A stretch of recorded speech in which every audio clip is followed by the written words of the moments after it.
Hari itu tanggal 2 September 1859. Orang-orang di seluruh Eropa dan Amerika Utara bangun pada malam hari dalam keadaan bingung dan masih lelah. Mereka yakin hari sudah pagi karena di luar sangat cerah. Tapi ketika mengintip keluar jendela, mereka mendapati cahaya cerah ini bukanlah sinar matahari. Langit diterangi aurora intens yang tak terhitung jumlahnya. Merah, hijau, dan ungu. Warnanya begitu terang sehingga orang-orang bisa membaca buku semudah pada siang hari. Aurora-aurora ini muncul bahkan di wilayah yang belum pernah menyaksikannya selama ini, seperti Kuba, Kepulauan Bahama, Jamaika, dan Hawaii. Efek visual yang keren bukanlah satu-satunya hal yang membuat orang-orang terpesona sekaligus ngeri. Alat yang paling berteknologi tinggi saat itu, kabel telegraf, mengalami korsleting di seluruh Eropa dan Amerika Serikat. Bunga api beterbangan dari peralatan listrik dan banyak operator manusia tersambar sengatan listrik. Kertas-kertas di kantor telegraf terbakar hangus. Semua mesin segera dilepaskan dari baterainya, tapi mesin-mesin ini tetap secara misterius mengirimkan pesan rusak. Kebakaran yang dipicu oleh korsleting menyebar ke area luas. Cahaya warna-warni terus menari-nari di atas kepala. Semua ini menyebabkan kepanikan dan kebingungan total. Penduduk bumi tidak pernah melihat atau mengalami hal seperti ini sebelumnya. Pada saat itu, hanya sedikit orang yang tahu bahwa matahari adalah penyebab kekacauan ini. Salah satunya adalah astronom Inggris Richard Carrington. Sekitar pukul 11 siang pada tanggal 1 September, pria itu sedang berdiri di dekat teleskop di observatorium pribadinya. Dia mengamati bintik matahari di permukaan matahari. Tiba-tiba, dua titik cahaya putih terang muncul. Mereka tampak seterang sinar matahari langsung. Pada saat itu, sang astronom tidak tahu kekacauan mengerikan seperti apa yang akan ditimbulkan suar ini. Belakangan, barulah diketahui dengan jelas bahwa matahari telah menghasilkan badai geomagnetik dahsyat dan melepaskannya ke lapisan pelindung planet kita. Gelombang demi gelombang partikel bermuatan menghantam atmosfer bumi. Medan magnet bumi tidak cukup kuat untuk menghentikannya, sehingga tertembus dan badai tadi pun menghantam bumi serta menyebabkan malapetaka. Fenomena ini dinamai peristiwa Carrington. Sejauh ini, itu adalah badai matahari terparah yang pernah tercatat. Untungnya, itu terjadi ketika manusia belum punya terlalu banyak teknologi canggih dan tidak terlalu rentan terhadap amukan geomagnetik matahari. Badai matahari tahun 1859 ini 3 kali lebih kuat dibanding yang terjadi pada 13 Maret tahun 1989. 3 hari sebelum dimulai, para astronom menyaksikan letusan dahsyat di permukaan matahari. Dalam beberapa menit, miliaran ton awan gas terlempar dari bintang itu. Gas ini meluncur langsung ke planet kita dengan kecepatan jutaan kilometer per jam. Pada hari Senin, tanggal 12, massa plasma surya yang sangat besar mencapai medan magnet bumi. Badai ini begitu dahsyat sehingga menimbulkan aurora yang spektakuler dan menciptakan arus listrik bawah tanah di bawah Amerika Utara. Arus ini menemukan sejumlah kelemahan di jaringan listrik Quebec, Kanada. Dan dalam kurang dari 3 menit, seluruh kota kehilangan daya. Jutaan orang mendapati diri mereka terjebak di jalan-jalan yang gelap gulita, gedung-gedung gelap, dan lift macet. Mereka terbangun di rumah berudara sangat dingin tanpa bisa memasak sarapan. Pemadaman listrik 12 jam yang mengikutinya menutup perbisnisan, bandara, dan sekolah. Metro Montreal pun ikut ditutup.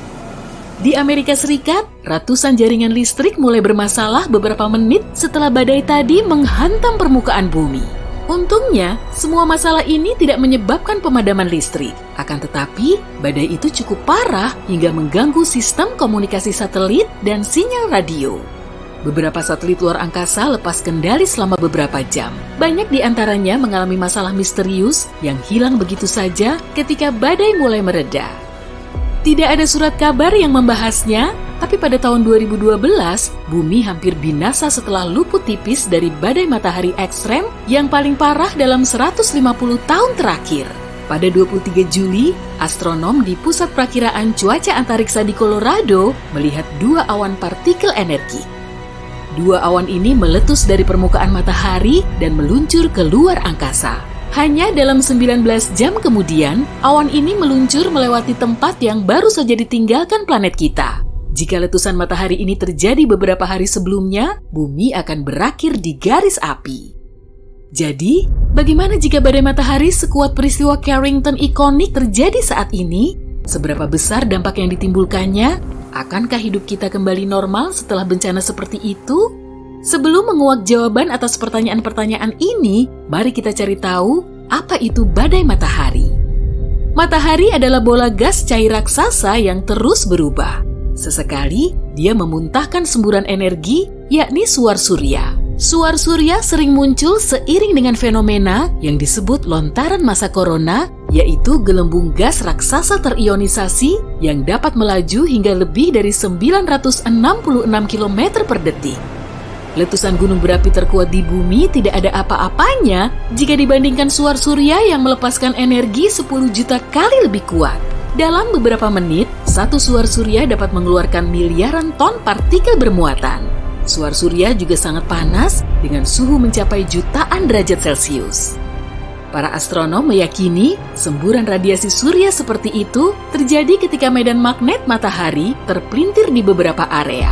Pada satu ketika, semua energi yang terpendam itu terlepas. Bintang mengirimkan cahaya dan partikel yang kebanyakan adalah elektron dan proton. Sebagian besar suar surya berlangsung selama beberapa menit, tapi ada juga yang berlangsung sampai berjam-jam. Para ilmuwan mengklasifikasikan suar surya tergantung tingkat kecerahannya di bawah sinar X. Kita tidak akan bisa melihat suar terkecil tanpa bantuan peralatan khusus. Suar surya menyebabkan pemadaman sinyal radio sekilas di kutub, tapi tidak terlalu serius. Suar kelas X lah yang harus dikhawatirkan semua orang. Suar kelas X menyebabkan badai matahari terkuat yang bertahan paling lama. Saat membayangkan bahaya yang datang dari luar angkasa, kebanyakan dari kita membayangkan asteroid yang mendekat seperti asteroid yang memusnahkan para dinosaurus. Tapi ternyata, kita harus lebih khawatir tentang matahari tua yang setiap hari kita lihat. Badai matahari super kuat yang mengarah ke bumi tidak akan terjadi seketika. Pertama, akan ada sinar matahari berenergi tinggi yang adalah sinar ultraviolet dan sinar X. Sinar ini akan mengionisasi atmosfer atas planet kita dan mengacaukan komunikasi radio. Setelah itu, badai radiasi akan menghantam bumi. Dan akhirnya beberapa hari kemudian, awan besar yang terdiri dari partikel matahari bermuatan akan mencapai atmosfer kita. Partikel-partikel ini akan berinteraksi dengan medan magnet bumi dan mendatangkan malapetaka di seluruh dunia. Jika badai matahari hebat terjadi di masa sekarang, dampaknya akan dimulai dengan mengganggu GPS dan melumpuhkan satelit. Jika ada astronot yang sedang berjalan di luar angkasa pada saat itu, mereka hanya punya beberapa menit setelah kilatan cahaya pertama untuk mencari tempat berlindung. Pesawat luar angkasa mereka kemungkinan besar akan terlindung dengan baik dan cukup aman. Tantangan utamanya adalah masuk ke sana tepat waktu. Setelah itu, badai akan terus mengganggu komunikasi satelit. Itulah sebabnya banyak aktivitas harian kita, mulai dari menelpon teman hingga membayar menggunakan kartu kredit, akan terganggu. Tapi, salah satu konsekuensi terburuk adalah pada jaringan listrik. Lonjakan daya yang disebabkan partikel dari matahari akan merusak transformator raksasa. Butuh waktu lama untuk menggantinya, apalagi jika ratusan atau bahkan ribuan rusak bersamaan. Di beberapa tempat matinya satu jaringan listrik akan membuat yang lainnya rusak juga, menciptakan reaksi seperti domino. Bayangkan hidup tanpa listrik selama sehari, sebulan, atau bahkan setahun. Tidak ada lampu, tidak ada komputer, dan tidak ada ponsel.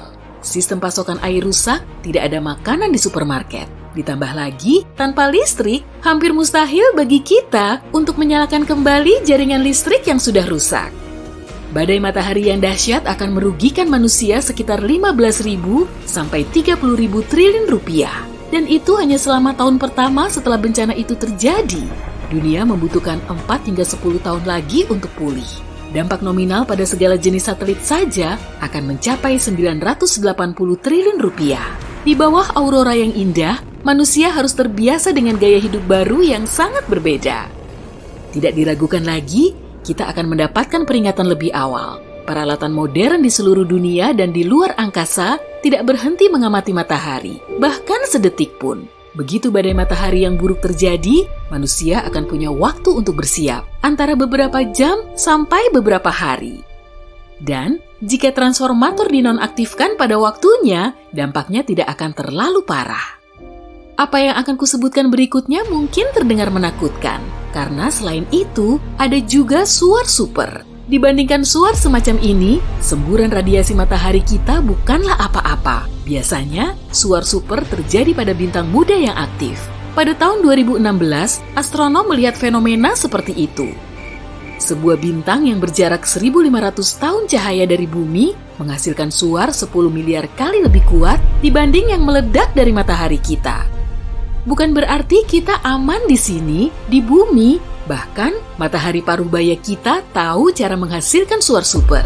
Tapi meski bintang muda bisa memancarkannya seminggu sekali, atau bahkan lebih sering, bagi matahari kita, itu hanya sekali dalam beberapa ribu tahun.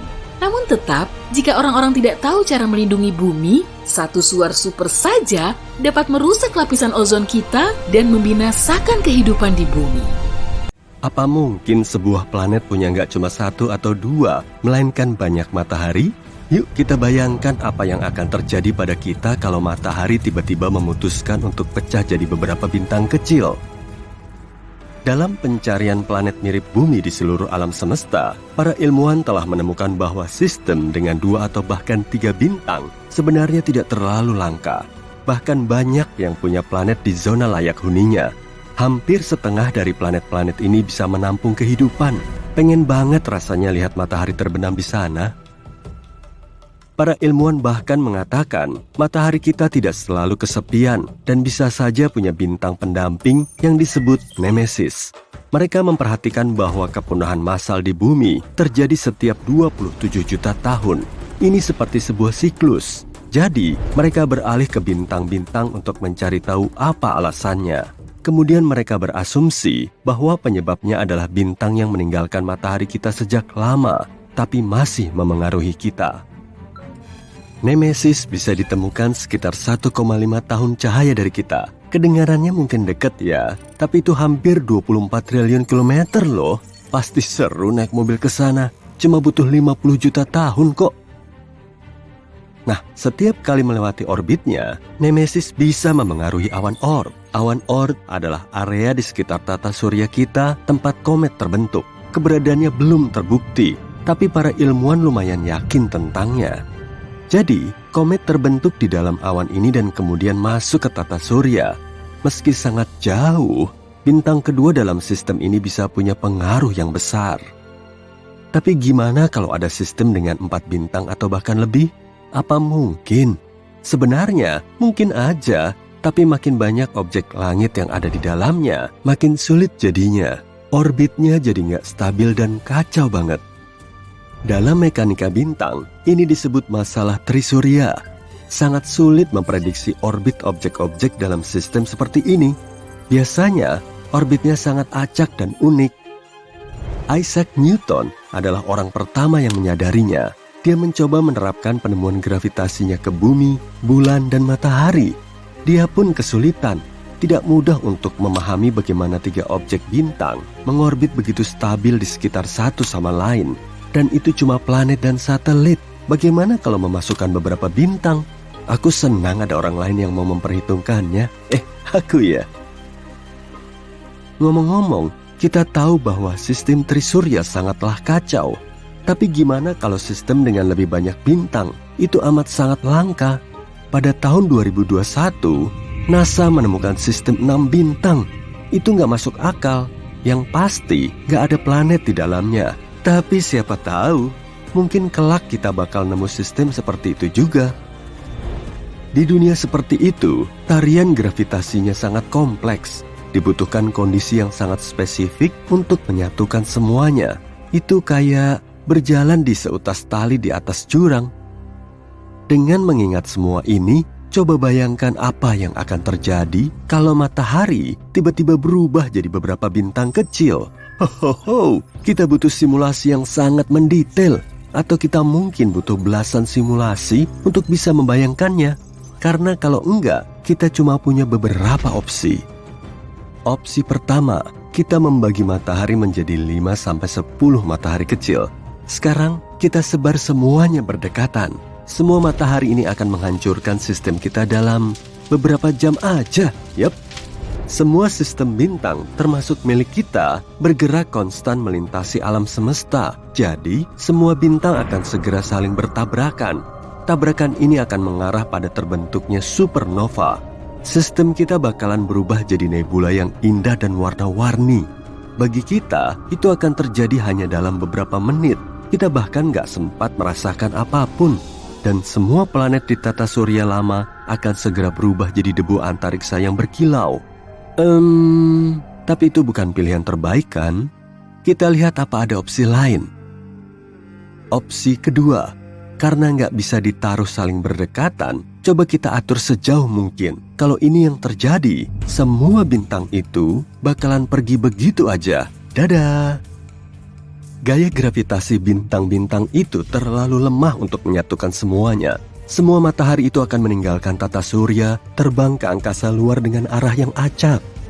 Setelah itu, planet-planet lainnya akan keluar dari orbitnya, termasuk planet kita yang malang tentunya. Kita akan menjadi planet pengembara. Awalnya, kita bahkan gak sadar bumi sudah keluar dari orbitnya. Dan kita gak sempat melakukan apapun sampai cuaca jadi dingin banget. Sungguh akhir yang menyedihkan dan puitis. Yang pasti, hasil dari kedua opsi tadi kayaknya menyedihkan ya. Oh, oke, kita masih punya opsi terakhir. Masalah utama kita adalah kita membuat tiap bintang kecil ini punya massa yang sama. Tapi lihat saja semua sistem multibintang yang telah kita temukan ini. Kita bisa lihat bahwa tak satu pun kelihatan seperti sekelompok bola bercahaya.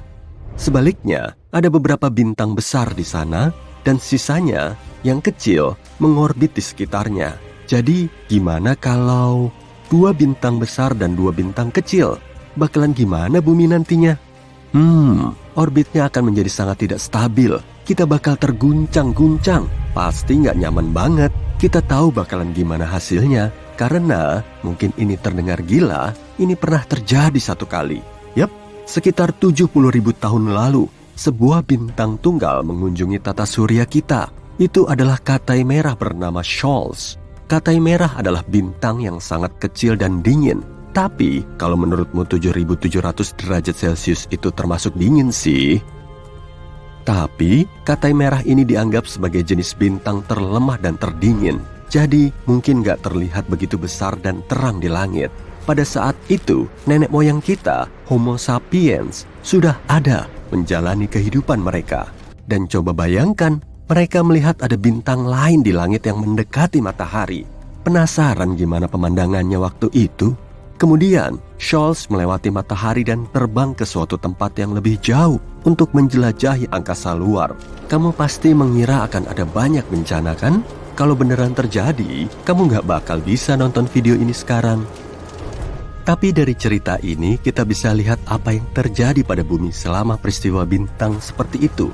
Pada saat itu, sejumlah besar aktivitas vulkanis terjadi di planet kita. Juga ada hujan meteor yang hampir memusnahkan kita. Nenek moyang kita pasti pernah mengalaminya. Hal serupa akan terjadi di planet hipotesis kita yang punya 4 matahari. Tapi dalam skala yang jauh lebih besar, aktivitas gunung berapi yang konstan, gempa bumi, tsunami.